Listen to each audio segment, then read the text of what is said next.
चलो मित्रों, આગળના વિડીયોમાં આપણે તોરણ કઈ રીતે શરૂ કરવું એના વિશે આપણે જે જાણકારી આપી હતી, આજે આપણે આ તોરણ કઈ રીતે બનાવવું તેના વિશે પણ થોડી જાણકારી આ બેન પાસેથી લઈએ। જો આમાં મારો નમૂનો આ છે, તમારે જે નમૂનો હોય એ પ્રમાણે તમારે તોરણમાં ડિઝાઇન નાખવાની હોય છે। હવે ડિઝાઇન કઈ રીતે નાખવી, કઈ રીતે મોતી ગણવા એ બધું હું તમને કહીશ। જો હું અત્યારે આ લાઈન પર પહોંચી છું તો એમાં એ પહેલો મોતી છે બ્લુ, તો મેં બ્લુ મોતી લીધો। બીજા વ્હાઈટ 8 મોતી છે તો વ્હાઈટ કલરના 8 મોતી લેવાના। એ જ રીતે એમાં જોતું જવાનું ને એ જ લાઈનમાં જેમ મોતી હોય એ પ્રમાણે લેતા જવાના, જેથી તોરણમાં એ લાઈન પ્રમાણે જ હાલવાનું। જો એ લાઈનમાં બીજી લાઈનમાં વહી જશો તો ડિઝાઇન બગડી જશે, એટલે તે લાઈન જે હોય તેના પર જ ચાલુ। હવે જો 8 વ્હાઈટ મોતી લીધા પછી એક લીલો છે, 2 લાલ છે અને એક લીલો છે, તો આપણે એ પ્રમાણે એક લીલો, 2 લાલ અને એક લીલો લઈ લઈએ। પછી 2 વ્હાઈટ મોતી છે તો 2 વ્હાઈટ મોતી લેવાના। પછી પાછો એક લીલો છે અને પછી પાછા 2 વ્હાઈટ મોતી છે। પછી પાછો એક લીલો આવે છે, 2 લાલ આવે છે અને પાછો એક લીલો છે, તે પ્રમાણે લઈ લઈએ। અને 8 વ્હાઈટ મોતી આવે છે। મારે 31 મોતીનું તોરણ છે, તે પ્રમાણેની ડિઝાઇન છે। તમારે જેટલા મોતીનું તોરણ હોય તે પ્રમાણેની ડિઝાઇન હશે। પછી છેલ્લો પાછો એક બ્લુ મોતી છે, તો એ પ્રમાણે મેં જો સોયમાં પરવી લીધા છે બધા જ મોતી। હવે આને આપણે આ રીતે ખાટલીમાં નીચેથી જવા દેવાનું અને જે ખાટલીના દોરા છે એમાં આને આમ ફિક્સ કરી દેવા। જો ડિઝાઇન કેવી પરફેક્ટ આવી ગઈ ને। જો એ જ લાઈન પ્રમાણે ચાલશું ને તો ડિઝાઇન જે પ્રમાણેની હશે ને એ જ પ્રમાણેની ડિઝાઇન આવશે। હવે સોયને આપણે ઉપરથી ખાટલીના દોરાની ઉપરથી સોયના દોરો આમ કાઢવાનો, થોડા થોડા મોતી લઈ લઈને કાઢતું રહેવાનું। મેં કાલના વિડીયોમાં પણ કહ્યું હતું કે સોય પતલી લેવાની આ ખાટલીના તોરણમાં, જેથી મોતીમાંથી સોય આરામથી નીકળી જાય। જો સોય મોટી હશે તો ખાટલીના મોતીમાંથી સોય નીકળવી થોડીક મુશ્કેલ થશે।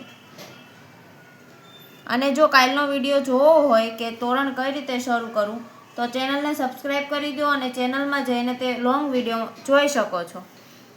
ખાટલીના દોરા કઈ રીતે બાંધવા એનો પણ મેં વિડીયો નાખેલો છે। આજે આપણે આ ડિઝાઇન કઈ રીતે નાખવી એના વિશે આપણે જોઈએ છીએ। પછી જો આ રીતે આને આમ થોડાક ભેગા કરી દેવા। મેં પહેલી સર અને બીજી સરને આમ ભેગી રાખી દેવાની, અને પછી દોરાને ખેંચી લેવાનો જેથી આ દોરો ફિક્સ થઈ જાય। જો કે મસ્ત આમ ફિક્સ થઈ ગયું છે। પછી પાછી સોયને નીચેથી કાઢવી, આ રીતે કરવાનું। હવે એની પછીની જે લાઈન છે એ લાઈન જોવાની, એ ડિઝાઇન પ્રમાણે મોતી લેવાનું। તો એક બ્લુ છે, 8 વ્હાઈટ છે, એ પ્રમાણે જો એક બ્લુ 8 વ્હાઈટ મોતી એ પ્રમાણે આપણે લઈ લેવાના સોયમાં। પછી એક લીલો, 3 લાલ અને એક લીલો મોતી છે, તો એ પ્રમાણે લઈ લઈએ।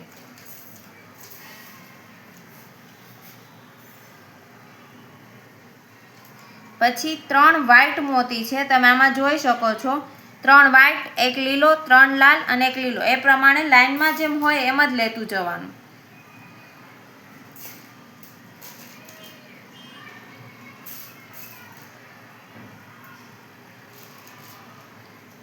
પછી આ લીલો લેવાઈ જાય પછી 8 વ્હાઈટ મોતી લેવાના ને એક બ્લુ મોતી લેવાનું।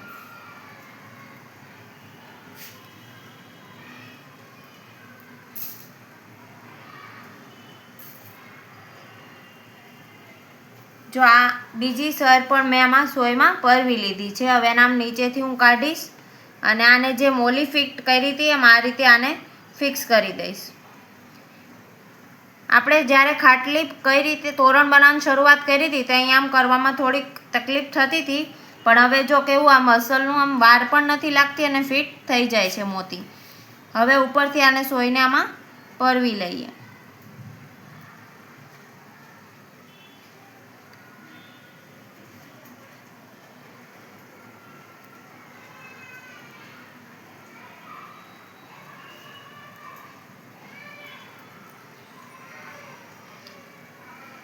જે ડિઝાઇન હશે તે ડિઝાઇન પ્રમાણે આપણે આગળ લાઈન લેતી જવાની. એક પણ લાઈન ભૂલાઈ જશે, એક પણ સર કે લાઈન ભૂલાઈ જશે તો ડિઝાઇનમાં થોડોક ફેરફાર આવી જશે. તેથી જે પ્રમાણે ડિઝાઇન હોય તે પ્રમાણેની ડિઝાઇન આવશે નહીં. તેથી જોવું, ધ્યાન રાખવી કે કોઈ લાઈન ભૂલાઈ ન જાય. જેમ લાઈન હોય તે લાઈન પ્રમાણે જ ચાલવું. નમૂનો એવું હોય ને તો બાજુમાં રાખો. જેમ કે જો મેં રાખ્યો છે, જેથી મારી ડિઝાઇન આમાં જે ડિઝાઇન છે એ જ પ્રમાણે ડિઝાઇન પરફેક્ટ આવે છે. ચાલો બહેન મિત્રો, આપણે આ જોયું. હવે આનું આગળનું કામ જે કંઈ હશે તે આગળના વિડીયોમાં આપણે બતાવીશું. અને આ ચેનલમાં નવા હોય તો આ ચેનલને સબસ્ક્રાઈબ કરજો, જેથી કરીને આપને બધી જાણકારી મળતી રહે.